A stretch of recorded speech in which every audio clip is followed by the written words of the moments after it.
Now every time I dream, I always see this man. And he's burned and melted. And he's always trying to attack me with these knives. On his fingers. Oh my God.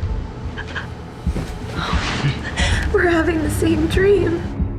This is Now Playing's A Nightmare on Elm Street retrospective series, hosted by Arnie. Why are you screaming? I haven't even caught you yet. Joining us now is Thomas Dekker, a writer, a producer, and an actor. You've probably seen him as John Connor in the Sarah Connor Chronicles. He was Picard's son in Star Trek Generations, and he played Jesse in 2010's Nightmare on Elm Street. Hello, Thomas. Hello, how are you? Thank you for that introduction. Oh, you're welcome. Thank you for joining us on the show. It's great to talk to you. So we're looking back at Nightmare on Elm Street 2010. How did you get involved with that project? The good old-fashioned way, I just auditioned. I actually was shooting this really independent, crazy little movie called All About Evil in San Francisco with Natasha Lyonne and Mink Stoll and Cassandra Peterson, and it was a wild time, and the whole crew were horror nuts, but specifically Nightmare on Elm Street nuts. And I just remember on the last day of shooting, the day we were wrapping, I got the email with the script and the sides and the character and the whole thing. And I remember joking with everybody, oh my God, imagine if I leave this and end up doing the new Nightmare on Elm Street. And I came home, I did one audition in LA.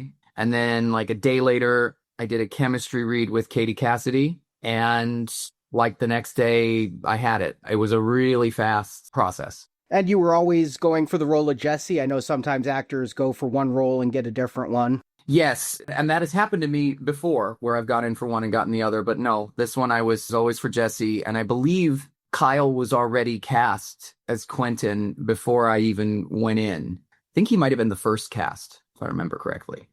And you'd worked with some Nightmare on Elm Street fans, and obviously you were really young during the Nightmare on Elm Street heyday, not even born when the first three came out. But you'd have been a teenager around Freddy versus Jason, so had you seen any of the previous Nightmare films before your audition? Yeah, ironically, the one I hadn't seen and still haven't seen is Freddy versus Jason, actually. I hear great things. I was just such a horror nut from childhood on. I mean, I was a film nut in general, but horror particularly. So, of course, Nightmare on Elm Street was in my mind, and I think I'd seen all of them at that point. I know when I did it, I know I'd seen 1, 2, 3, 4. I think 1 obviously is the indisputable classic. It built the house, but I really love Dream Warriors a lot and always have. Yeah, and of course, 2 is fun for gay reasons. So yeah, no, Nightmare on Elm Street was very much in my, and I remember saying, because at 21 or whatever I was, being ballsy, and I said to the producers before we even started shooting, I think on like the day I got the job, I said, you guys are really going to have to pull out the stops with this one, because yes, all the horror movies that they'd remade at that point, Texas Chainsaw Massacre and The Hitcher and Amityville Horror and all of them, they were beloved, but I felt none of them were as beloved as Nightmare on Elm Street. There's a kind of a solidarity and a queer love and a cult love that is specific to Nightmare on Elm Street. And I felt very much at the time that, wow, this is like really hallowed ground. Like we need to really tread lightly. And what was your feeling going in? You had the script, you had the role, but if you knew the others and you knew that they were special to a lot of people, what was your thought going in on how the approach went? Well, it was intimidating, of course, but I'd sort of just gone through that with playing John Connor in the Terminator tale. I'd only wrapped the Terminator show maybe a month or a month and a half before I did Nightmare on Elm Street. I found out the show was canceled while filming A Nightmare on Elm Street, filming my prison scene. On our lunch break, I had a text message from the creator of Sarah Connor Chronicles, and he told me it was done. So I'd been through that, stepping onto IP and beloved territory. I think the original script of this Nightmare remake was vastly different than what the finished product was. And I kind of knew that it would be, because what I really loved about the script was it was really dark, and it really got into Freddy is not a child killer. He was a pedophile, and they really wanted to the original script was really, all of us were really traumatized. The Nancy that Rooney Mara built was intended to be a total kind of shell of a person and to not be the charismatic Nancy that we knew from the original. And of course, as we shot, as tends to happen when there's a lot of money involved, the powers that be, I think, started to get a little uneasy and a little panicked about how edgy this thing was. And so it started to shift as we shot it, and scenes that were originally to be shot were now cut and replaced with other things. And even we shot 2 whole different openings. The original opening was this big party scene at Kellen Lutz's character's house. And I get in this fight with him over Katie, and Rooney and Kyle meet for the first time. And I think he leaps off the roof or something was his death originally. We shot this whole thing. It was like a week worth of shooting in Chicago. And then they scrapped it and we reshot a whole new opening in LA months and months later, where now, Nancy was the diner waitress that kind of knew everybody, which I felt was a disservice to the Nancy that Rooney had established and that we'd shot. So complications arose, and this isn't anything that people who've seen the movie, I think these are issues that some people had with the movie. I'm just trying to give a little bit of a explanation as to how things shifted. But it's a typical Hollywood industry, when something really gets in the machine, risks must be mitigated. And so to answer your question in the very long-winded way I did, I was intimidated but excited. And I was really excited by Jackie Earle Haley's idea of how to make this Freddy different, which was to treat him as a real burn victim. And so the movements and the voice and everything that he came up with was this kind of wounded, stuttering, gravelly, soft-spoken performance that, again, they later on had him ADR, a very different voice. Like Rorschach booming. Voice was all done in post. So that was another change that happened along the way. Yeah, I didn't know that they changed his voice. I did know of the different openings and the reshoots and things. And I was going to ask you about the party opening, because that would have been one of the few times like the whole main cast was together, right? Because we were introduced to you guys as a group in that original opening. And then in the new opening, it's all kind of like little isolated groups. Yeah, I mean, they still, in the diner that does open the movie, we are all there, but we're sort of separated and in ways that we weren't in the original opening. In the original opening, there was this whole backstory between me and Kellen and Katie, this kind of, she was, I guess, into both of us, and this, which I found hilarious at the time, that this girl would have a choice between Kellen Lutz and me and be and it was more like a teen movie opening. It was like kids are karaokeing and it's a party, and it had more of that kind of teenage vibe. Whereas I think they went with a more like noir. It was immediately dark, this moody diner vibe. To be honest, I don't know which was better for the film, because I never saw the original opening cut together. We shot it all and then. But if I remember correctly, there's a shot from the original opening in the trailer that they originally released, where Kellen's standing on the roof and there's a pool behind him. But I remember when I first saw the trailer, I was like, oh, a shot made it in. Obviously, films aren't shot in order, so, your character dies a third of the way through, but how long were you involved with the shoot? I was there the whole time. So I was there for the whole 3 months in Chicago. It was the summer in Chicago. And yeah, I was there the whole time, but I had so much time off. I wrote and produced an entire album in my hotel room and recorded the vocals at this like legendary studio in Chicago. And I actually, don't tell I believe it was the Peninsula Hotel we were staying in, I carved in the bottom of the desk, Thomas Dekker made album blah, whatever, at this table. And I just brought my laptop and my keyboards, and because I had so much downtime. So yeah, to be honest, when I think back on the movie, shooting it isn't what comes to mind first. What comes to mind first is Rooney and Kyle and I having a great time in Chicago and becoming fast friends and making an album. But it was a really beautiful summer to have as a 21-year-old. I mean, my God, how fortunate I was. And is that album available anywhere? It is. It's not out under my name because it was under an art collective I was part of at the time. But yeah, the album's called Equals Zero,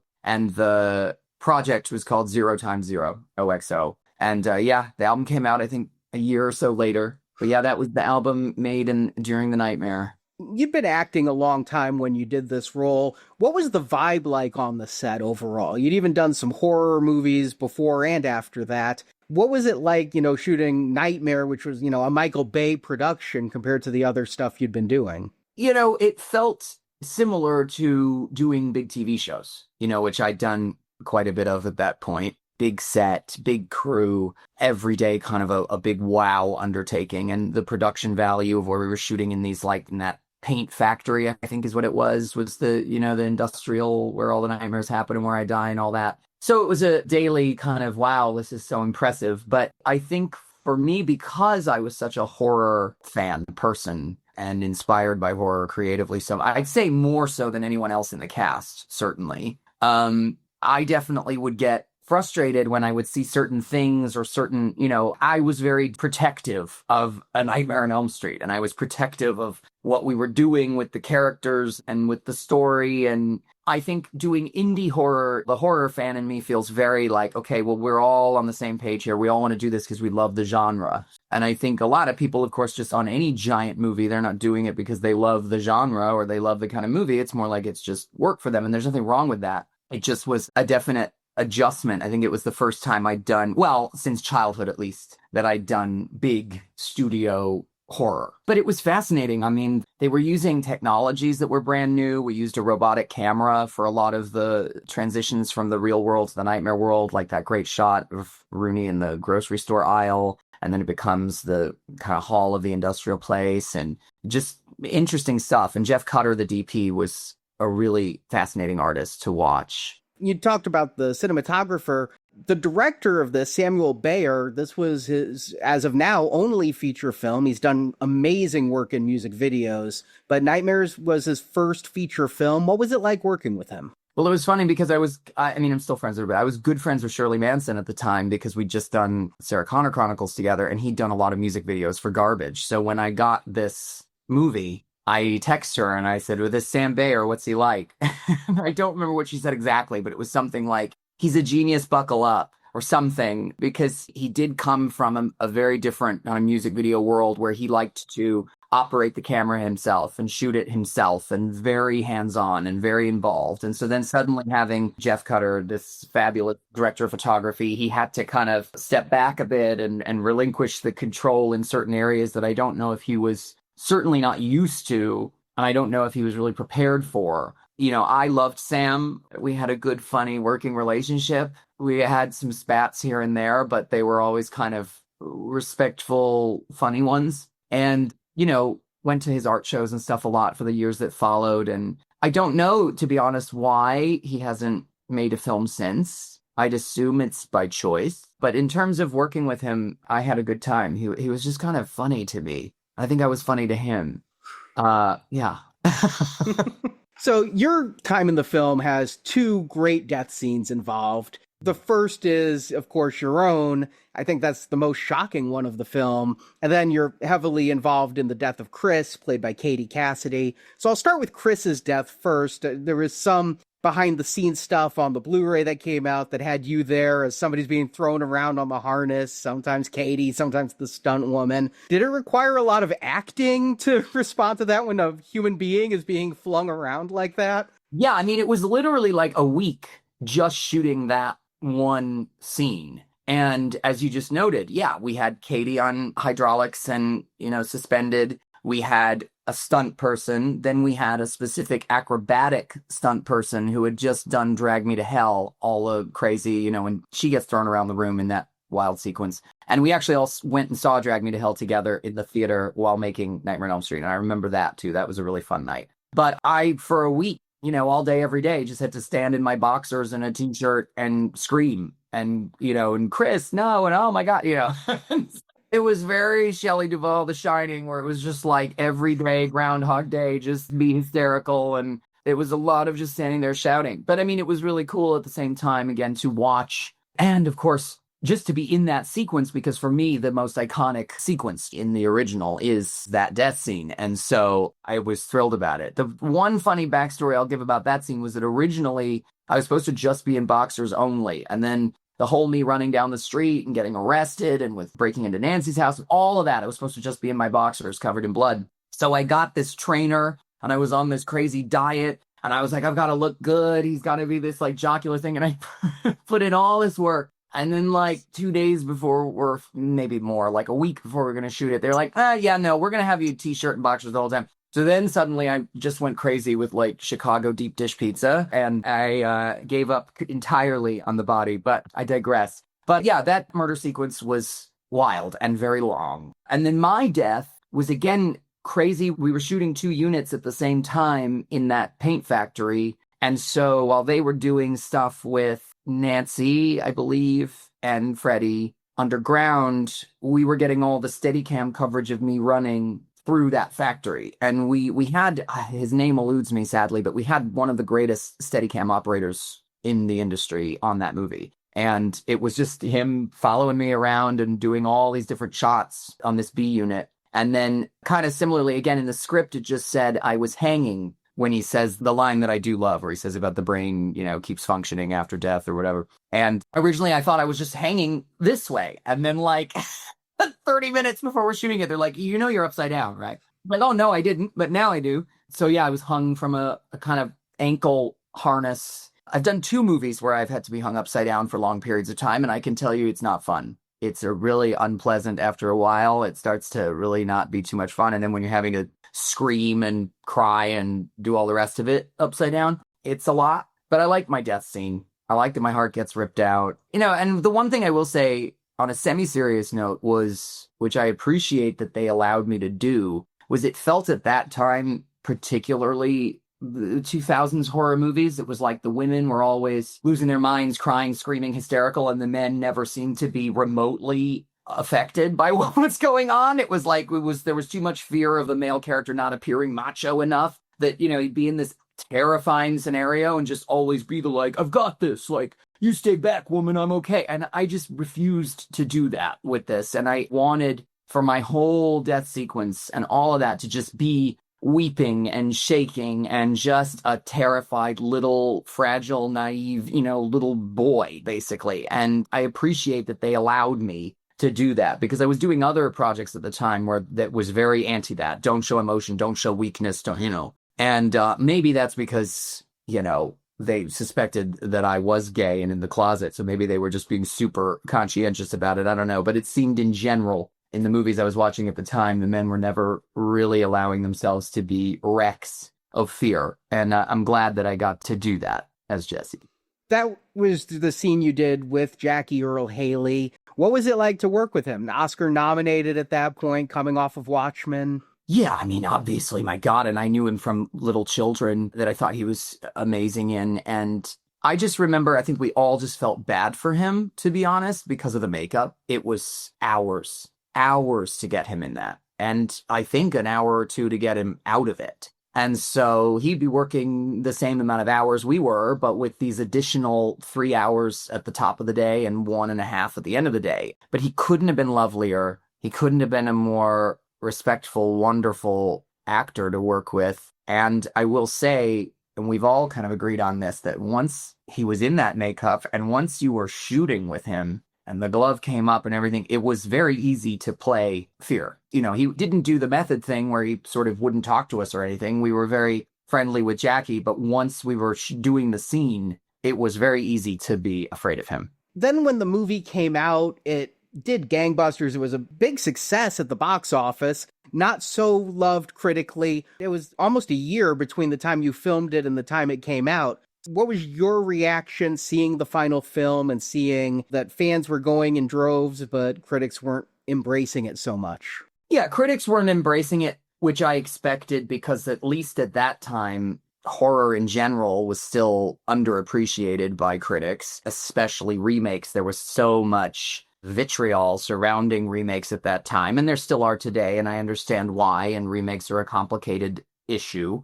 But the fans, I mean, a lot of the fans, friends of mine who were fans of the original, were not wild about our movie, and I understood the reaction then, and I understand it now. I think that it's really crucial to remember that all the tentpole horror franchises that we know and love, Halloween, Nightmare on Elm Street, Texas Chainsaw Massacre, they were all independent films originally. So there was this direct expression from the filmmaker. There was an urgency to what it was about, and it knew exactly what it was, and it was authentic. When you move that into the studio system, and you multiply the budget exponentially, if the amount of people involved goes up exponentially, it's bound to be a very different experience because every single creative choice, there's like 60 voices attached to it, and all 60 want to be pleased, right? And then you're doing test group screenings and trying to please every single audience member. It just ends up in a place that doesn't have the kind of direct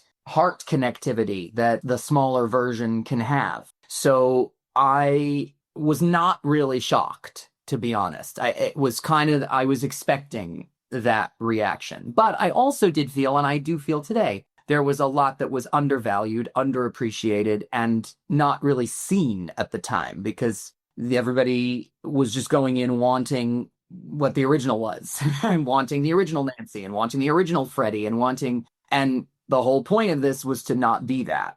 Do I think that what it is like stellar 5 stars, A+? No, I think it has some issues, and I think there's definitely pieces of it that I'm not a fan of. But overall, I think it had a pretty harsh judgment at the time that maybe should be reviewed now. And the tide seems to have turned in what people think of this thing and feel about this thing. You mentioned the reshoots and the change of the script. Just in your own opinion, prognosticating the best you can, do you think the original conception would have gone over better, or do you think the changes improved the film? It's really hard to answer because I don't know if maybe it would have been too dark and too heavy and too serious for what it is. It's a Nightmare on Elm Street. I feel like maybe that might have swallowed up any whatever remaining fun the movie did have. And I don't know, because I've always wondered, would it have been more successful if it had been darker and more shocking and more just, whoa, this is really fucked up? Would audiences have reacted to that stronger? Or would it have been better if it was a little more fun and a little more camp and a little less heavy and a little less dramatic and intense, and even than what the finished product is? So I don't really know. But I definitely think that some of the performances suffered from the decisions that were made. I think that Rooney, who I adore, turned in a really beautiful performance as Nancy. But again, it was a performance and a Nancy that was intended to be very different from Heather Langenkamp's Nancy. And it was predicated on being this shy, broken girl that didn't know anybody. And then this decision last minute to make her the diner waitress in town that everybody knows and hey, how's it going? I think really kind of set the rest of her performance up to crumble. And the same with Jackie, that including the makeup, it was all realistic burn victim makeup. They studied countless photos of this is what really happens to the skin, to the face in burn damage. And so this whole thing is built around, oh, he's this frail, wounded man who then has these outbursts. But then by ADRing the whole thing, the voice doesn't match the physical mannerisms. And so to me, that was always what suffered the most, was the performances, which is a shame because everybody in it is a really talented actor who really cared about doing a great job. But in terms of the rest of it, I don't know. I don't know what would have been a better direction.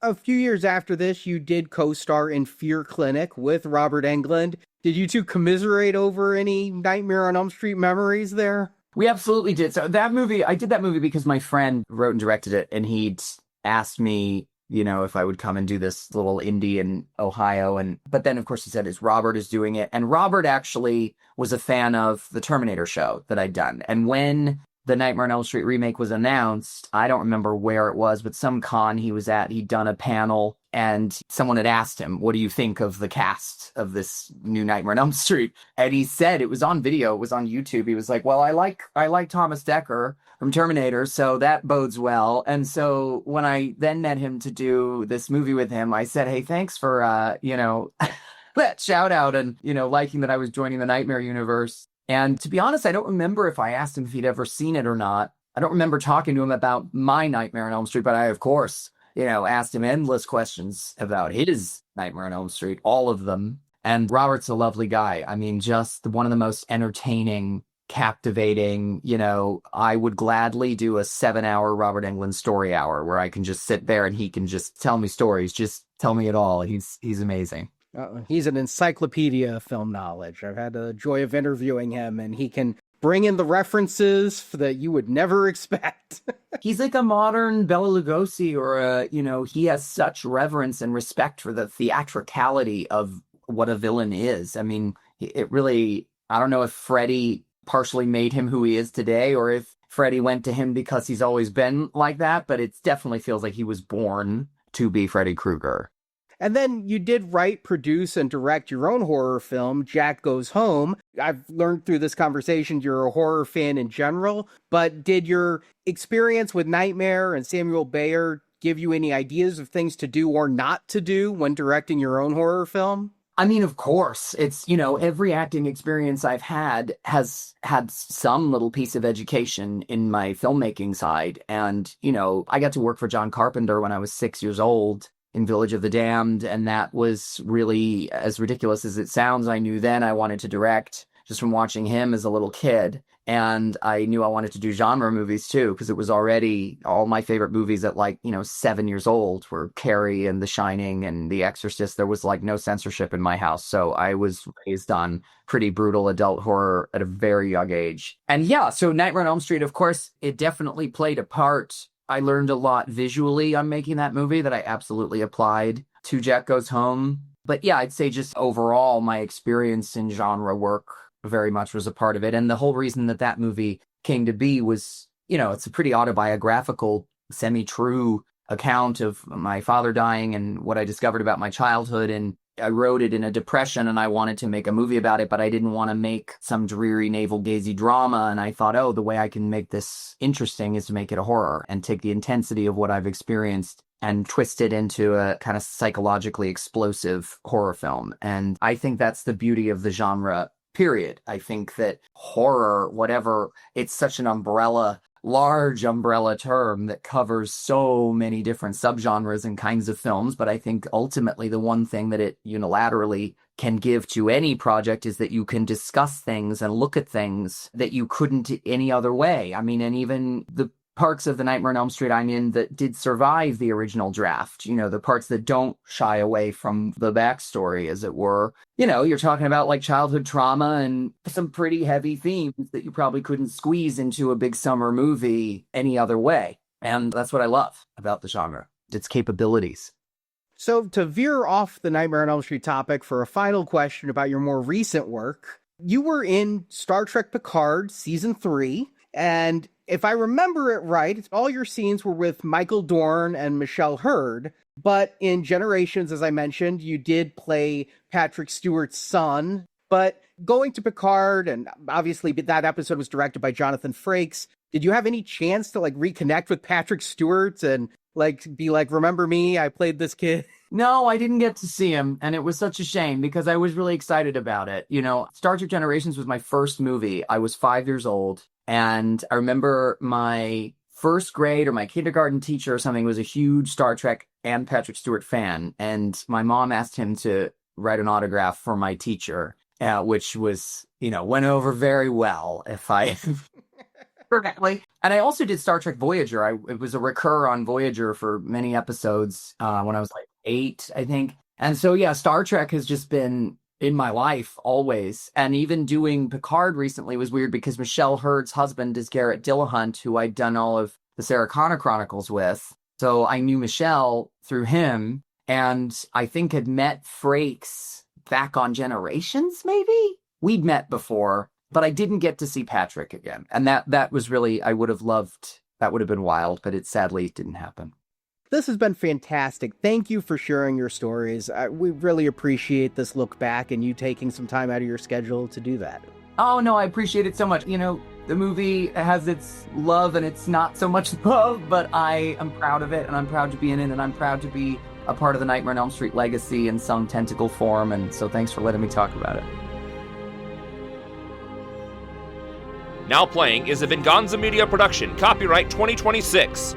And no part of this show may be reproduced, repurposed, or redistributed without the written permission of Venganza Media Incorporated. All rights reserved.